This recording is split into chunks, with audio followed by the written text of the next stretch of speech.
Hello and welcome to the Tavern Chat Podcast. I am your host, Eric Tenkar, your bartender in the OSR, your main proprietor at the Tenkar's Tavern blog. I am here with both my wife, Rachel. Hello. And JoeTheLawyer. Hello, hello. And we are at the possible projected location for a future, Tenkar PubCon. Sounds good. It sounds like a good name. That's what we're gonna. We like it. Yeah. Good enough. It's the same location where Rach and I had our wedding reception 7 years ago, and back in 2011. And it's a good location for what we think we're going to put together. It'll be a 21 and over con. So I'm sorry if you don't quite reach the drinking age. We won't be able to accommodate you. Definitely leave the kids at home and look for a good time because it's an Irish pub in Queens, Long Island. And it's this is not gentrified Queens. This is hard school, old school New York.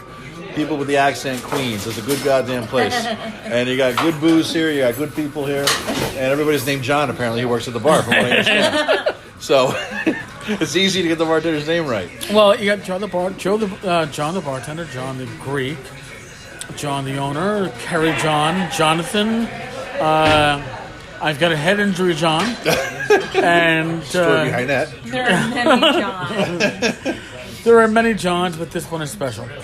All right, so that's what we're talking about. That's why Joe came down from Connecticut to check the place out. Yeah, it's my first day of 12 days of vacation, so I'm thinking what better way to start it off than coming down for beer, burgers, and bullshitting about D&D at a good old-fashioned Irish bar, wherever you might have a convention. So that's awesome. It's awesome. I got to scope out the booze and scope out the food, right? As a fat guy and a drinker, I got to see how good it is, right? Well, it is excellent. It's really excellent. Joe, none of us are lightweights, so and I am here at least 4 days a week, so I can definitely attest for the food and the booze. Yeah. Walkable to your house. Perfect. Yes, and that being said, we are not offering room for anybody if we do this con. Special circumstances only. You'll be sleeping on a futon or an air mattress. It's about the only options that we have. Or a yoga mat. So, Jeff Tellanian, if you're listening to this and you want to come down, for you, we'll make an exception. Yeah, you're making a drive from New Hampshire. That's a hell of a hit, yeah. Right, and that's an exception because Rach says so. Yeah, hopefully a lot of people come down for this in the area. It's going to be, the way we're talking about it, I mean, it's a limited space, but it's an awesome space, right? It's an awesome place. And, I mean, tell them about the money, the cost of the food and everything else. Probably for around $50 a person, you can have about 4 hours of buffet, all you can eat and all you can drink during those 4 hours. And after that, you'll have to go walk around the corner within the location and go to the bar and buy your own drinks. But you got 4 hours of beer only, right? Well, beer, wine, and soda. Okay. So yes, if you want two more doers, that's out of your own pocket. Sorry, we can't accommodate. Never been at a convention though that had an open bar, so they're setting a precedent here. I think this is awesome. Yeah, it's awesome. We're talking about, we're bouncing the numbers back and forth between us. We're figuring it's going to be a minimum of 20.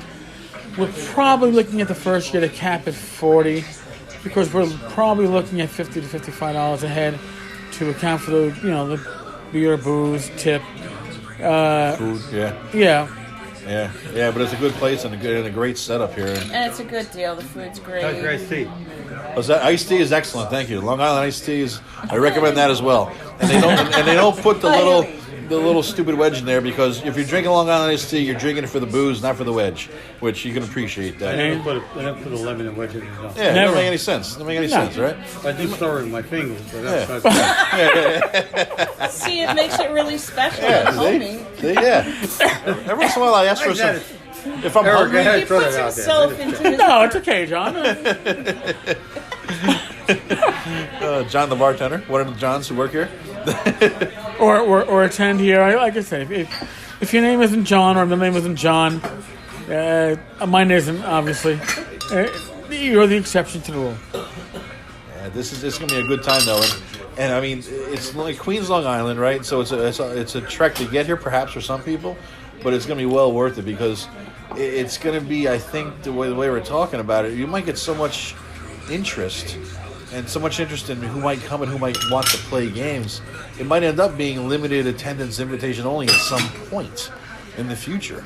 Right. It might be one of those kind of cons. You know what I mean? One of those exclusive. So if you show up for the first year, obviously you're in like Flynn for further. Following invitation. Yes, you will be the VIP. Yeah, because I don't think you're not thinking about expanding this to be a Gen Con size. No, I'm not even It's saying. convenient to most major highways and to public transportation. It really is. We don't encourage major highways though, because like I said, it's all the 4 hours of beer, wine, and for those of us that don't drink. Transportation is wonderful. Yeah. We are near the 58 and 59 buses, the Q60 bus, and the M&R lines. That's how I got on here. the subway. I took the train from Connecticut, took me down to the Grand Central. I walked down to Complete Strategist, bought a couple things. Right from there, it was 2 blocks to the M train. M train, 45 minutes. There's not even, I don't think, to get here. 35 minutes, and boom, I got off right nearby. Yeah, So you're good to you go. just rode north on the 6. Yeah. Grab the M. Oh. Yeah, it was perfect. So Perfect. consider this, and again, the name of the con is a working title only. We're calling it the 10-car pub con right now. It might become pub con. It might become 10-car con. It might be 10 pub con. Who the fuck knows? But this is con .01. This is the scoping. This is somebody besides myself and Rachel looking at the location and getting some feedback. You know what this is like? It's like when a couple wants to get married at a place and they go for the sampler platter dinner one night. You know what I mean? No. We never fucking did that because because We never did that because we knew if we were choosing to marry. But this is and me. have a reception This here. is my excuse. Trying it all I out. like it. And the French onion soup is damn good. I gotta say. True story. When we got married, one of our guests, a friend of mine, John, who was a fellow sergeant of mine, Another with, John. another John. John's really applied to this pub. John's a foodie, and his wedding had like 450 fucking people. Jesus. Yeah, it was great because I was shit. assigned to the wrong table for that wedding when I got there, and I was sitting with like close members of the family who literally asked me, "Who the fuck are you?" And I'm like, How do you work into all that? I know John, and then I got put at the table with the other cops in the far corner. But At least it wasn't a kid's table. No, Well, but you trusted you enough to leave you with your family. yeah, I guess fill him in over here. But honestly, when it comes to cops and food, we know where that you can find. Generally, when we're working, we know where you can find cheap food, Yep. and we know where you can find good food regardless of price. Yeah. And John was one of those people who always knew where you could find good food regardless of price. And we had our wedding reception here, and John was here for a wedding reception. And when we came back from a little mini moon, John approached me at work and told me, "Holy fuck, that food was great. It was better than my own wedding." Now, like I said, his wedding was 450 people, probably at that time at least $80, $90 a plate, if not more. And we think we can probably do it here for around $50 a head for those 4 hours, and accommodating us for an extra 4 hours of just goofing around afterwards and running more games. Yeah, they probably had something like crazy nice. One of those halls down in Breezy Point, or one of those restaurants down at Breezy Point. It was. I don't think it was Breezy Point, Rach. No. I think it was in Brooklyn.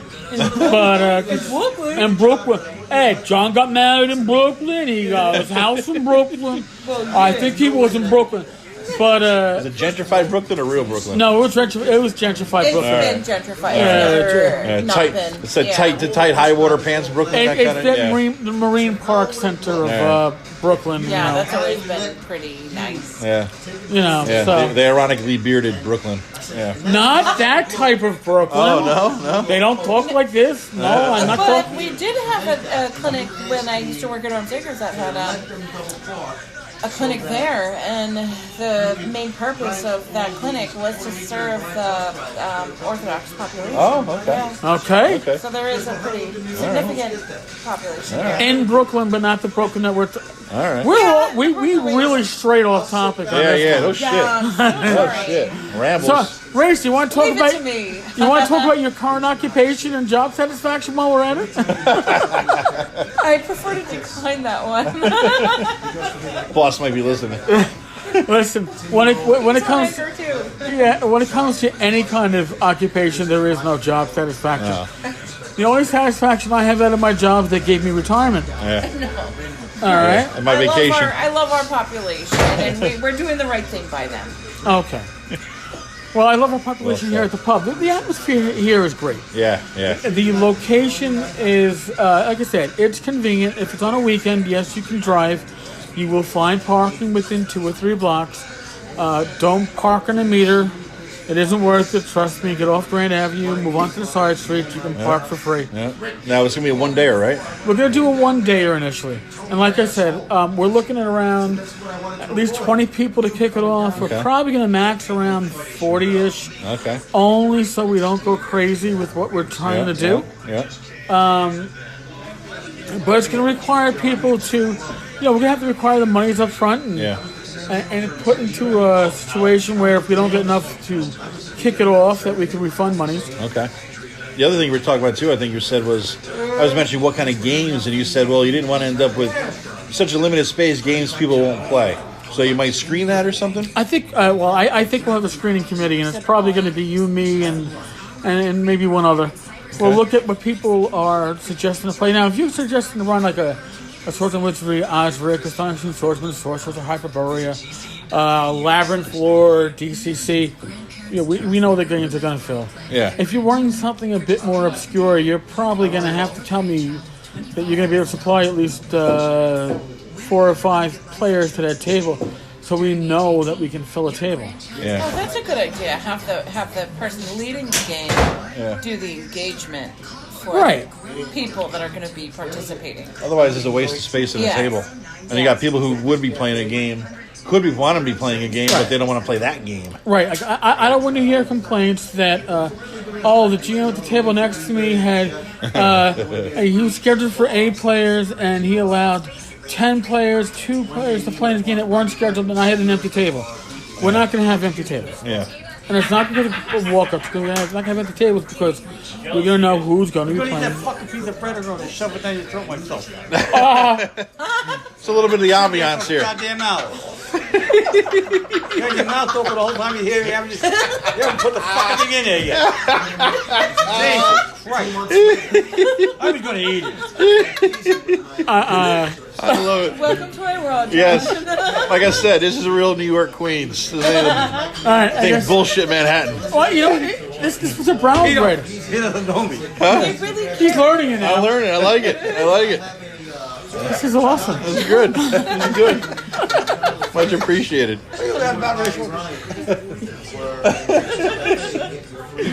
Oh, God. So, I'm fucking dying. lesson learned. When you come here for the con, eat your fucking bread.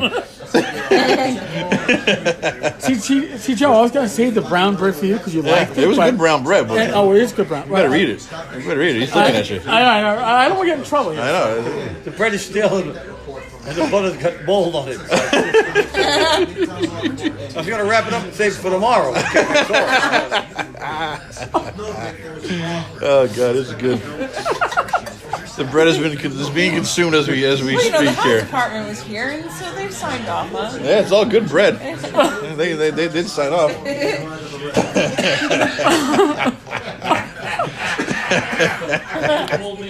Unedited, uninterrupted. This is the real shit. Live, bitches. Zach, Rach, this is a call out to you. I'm gonna make sure you listen to this fucking episode.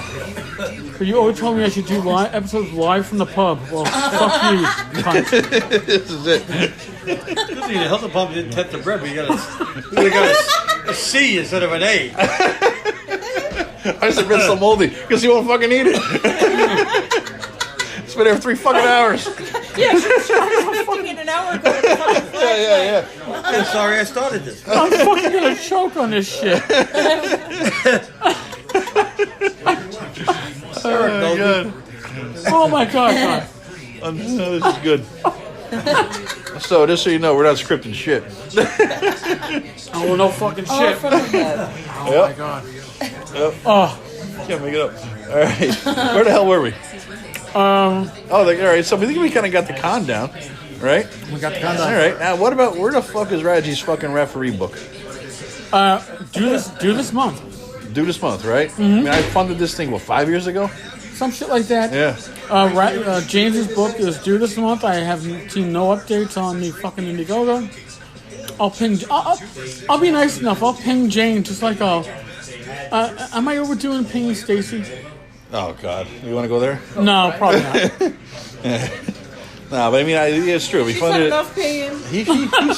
He funded it. I mean, he said this thing as a joke for 5 years out, right? Yeah. Now, the weird I'll thing, never need that much time. Yeah, I remember that. And my point was, well, shit, give us a realistic date, and that way you might have it by, But now I hear he's doing a second edition. Here's my concern. He does a second edition of this game, and I've seen some preliminary whatever. But wait, time out. It's already a second edition of this game. You have the original and the Grindhouse. edition. Now it's a third edition, I guess Right. I should say, a new edition, where he's I think he's eliminating dummy humans. I don't know. I think I saw a sketch of it. I hope he doesn't do the referee book that doesn't fit Grindhouse. I bought the Grindhouse referee book. I didn't buy the referee book for the new edition. You know what I'm saying? I want them to match. I want them to be stylistically the same. I agree. So I guess that's the only thing. I mean, shit. Just where the hell is it? I don't know. That's one my gripe about it. I have similar gripe. I haven't funded anything he's put out since then because it's sort of like lending somebody money again who owes you money already. You know what I mean? The only thing I funded of his since then was that weird ass 12 Kickstarter at once project, only because I wanted to give Rents money because it Rents his first project, that weird ass thing with the Cloud Giants or something, which I couldn't run either. There was that one and the one by the heavy metal grunge guy who then died in the middle of the project. Jesus Christ, really? Yeah, he died in the middle of the project. Holy fuck. Yeah, He was a musician? Yeah, he was a musician. He was going to do this, one of the 12 projects that James tried to fund, and he died in the middle of the project, and God knows I should know who finished the project because I know the person, and of course, chemo kicks in, and I forget the name. Oh my God. Shit. Well, Long Island kicks in, I never knew the name. But, goddamn, man. Anyway, that's kind of there. I mean, I hit Complete Strategist today on the way over here, and I picked up, I guess there is a new book. You know, what was it? It was a Peterson's game cover, Necro? Was it Necromancer Games? That was that the one who's doing this thing? Let me pull it out. He did the Isle of Dread. They redid the Isle of Dread. All right, well, that's Goodman Games. Goodman Games. Goodman Games. Okay. Yeah. That's Goodman. They're the ones that redid B1, B2. Yeah. And Joe showed me the copy. Now, I will say this. Without having looked into it too closely, the paper quality is certainly a step up from the B1, B2. And I believe that was a concern of Wizards of the Coast initially, was the paper quality. So they've definitely stepped up on this edition. Oh, here it is. I'm pulling it out now. Let's do an unboxing. Here it is. It's an unbagging. An unbagging? An unbagging. Let's do a Tim Short style unbagging. Oh, motherfucker, son of a bitch. It's dented in the corner. Holy shit. Piece of shit. Why did they do this to me? I can't believe it. Oh, come on. What? I'll send this back. That's Tim Short style unboxing.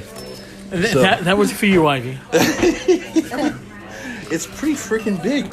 Isle of Dread initially, and I had the orange version. I guess there's a blue cover version too. But I had right the here. orange. There's the blue cover. Levels 3 to 7, right? It has the original module in there. All kinds of interviews. And they apparently expanded on shit too. Yeah, it's pretty good. I mean, there's the original module, and then they expanded the hell out of it because it's huge. It's like, how many pages is this thing now? 300 and... My fucking glasses because I'm old. What does that say? 327? All told, 328. 328. Yeah. For a hex crawl, that was originally, 30 pages? They really expanded the crap out of this thing. We had a good time playing this as kids. It was one of the first things me and my brother did together, and we really enjoyed the hell out of it.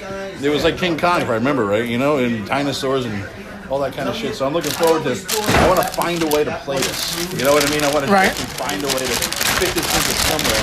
it's now 5E-ified, effectively, you know? True. So I'm looking forward to What it. else did you buy?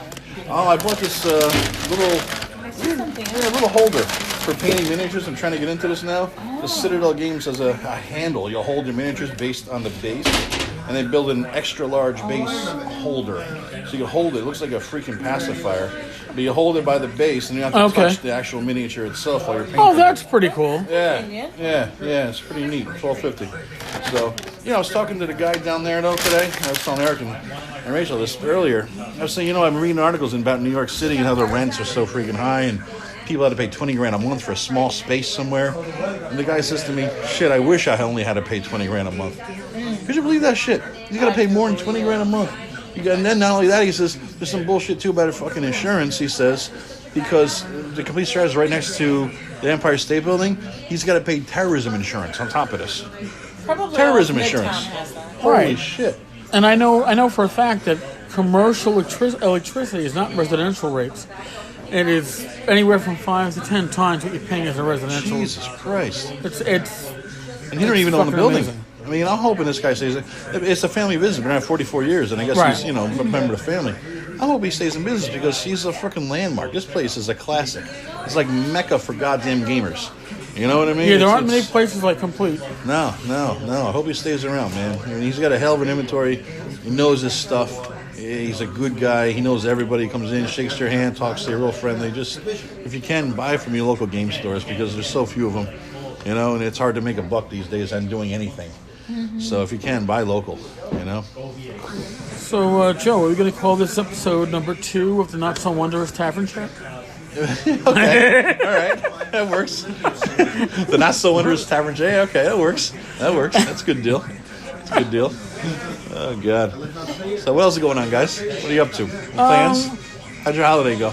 Holiday went well. Yeah? I got Rach an arrow garden. Oh, nice. So she's only growing legal herbs right now and lettuce. Yeah. Okay, legal. Legal. So we have some mixed greens growing in 3 of our pods, and then we have basil that has come up. All right. And let's see, the mint has also started to Sprout. And then what was the other? I think the other one is parsley, and that takes a bit longer. So if you get this thing going with this semi-legal stuff, by the time the PubCon comes around, you guys can make some profit on the side. Because maybe marijuana will be legal by then. Yes, I hope so. And, I don't know if it'll be like Canada where we have the right to grow it or... I'm gonna guess probably 2 plants. I think that's par for the course for most of the places. New York is greedy. Yeah. Oh, yeah. Greedy, trifling. You'll only be able to grow 1 plant, and at 1 plant you grow... No, you just have to buy it from our No. You're able to grow 1 plant. However, it can't be more than 6 inches tall at any time. You can only make clippings once a month. I'm sorry. And you have to have an inspector that comes in. Yes. With a flashlight. There's a great job. Give me the weed inspector job any fucking day. All right. Yeah, I'll have to sample this. I'm sorry. You have to take a hit. See how it goes. Oh, Jesus Christ. Fireball. Oh God. Have you tried the Tennessee Fire? No. Tennessee Fire? Jack Daniels Tennessee Fire? Bad? My God. Yeah? Does it burn on the way in or burn on the way out? A little bit of burn on both ways. Oh, my God. Yeah. John, I haven't had enough of it to know. Doctor and the nurse walking down the hallway in the hospital. All right. So the nurse goes to the doctor, can I borrow your pen? Right? He reaches in the pocket and gives it to her. And the nurse goes, Doctor, that's not your pen, it's a thermometer. He goes, oh shit, some asshole will have my pen.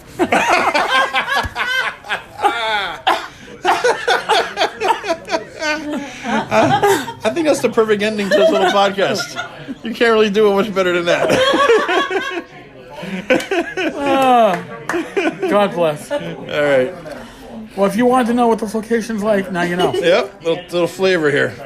And Eric Joe? might take some pictures later and just put them up there. On the blog. Yeah. On the blog side, not the podcast side. Yeah. Oh, you're not even... Yeah, John, please. And you're great. Your name was great. Everybody here is fucking named John. So who the fuck knows who you are? Yeah, you'll be the star of this show. All right, folks. Thank you for listening. Guys, appreciate it. Yep. Be safe. God bless. Take care. Roll well. We'll talk to you all tomorrow. Later, folks. Later, guys.